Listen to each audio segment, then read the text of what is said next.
Bucarest, impair et passe. Pas plus que l'air ne fait la chanson, une ville, fût-elle capitale, ne fait un pays. L'œil vert des lacs nous l'enseigne, et celui de la vache qu'on dit bête, car il tourne et trouble, en nous une eau qu'on n'a pas cernée. Ils enseignent que le centre n'est qu'à raison de ce qui l'entoure, et le désigne, l'étendue sauvage que le vent module et versifie.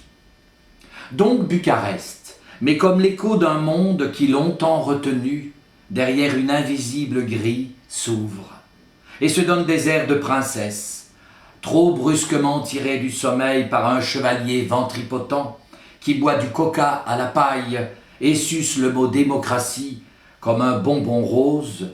Bucarest se demande encore qui l'a baisé aussi mal sur la bouche. Dracula n'est plus dans son château, mais la peur fait toujours des petits dans les yeux, et les parlottes baissent d'un cran quand passe derrière ses lunettes un quidam de la Securitate.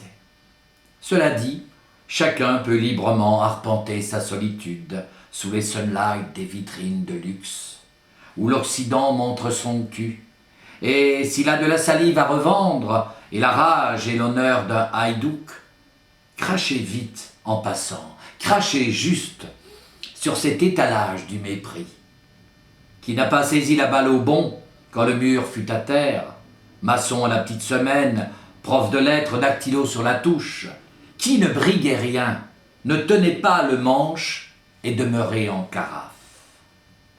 Qu'il lèche la glace poussiéreuse, remâche ses larmes, les malins, 1-2%, dit-on, redéroulent en limousine la voie roumaine du feu conducator, concédant volontiers le trottoir et la boue à ceux-là qui réclamaient justice et salubrité.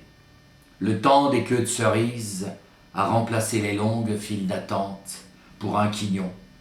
Et la télé assure à chacun, désormais, des voyages gratuits, sans visa, ni vue patibulaire dans les vignes de Californie. Mais passons.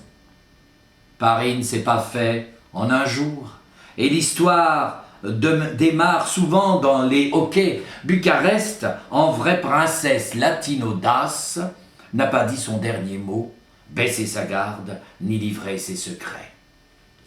Un rire d'enfant, dans une cour d'immeuble m'a dématé, le regard d'un homme franc comme une trouée dans le feuillage obscur, ou ce couple embrasé qui piétine 2 siècles de haine en virevoltant, rieur dans les mains d'un violon de zigane, son signe que le vent peut encore tourner, frêle signe sur un lac qui voudrait voir la mer et s'agite.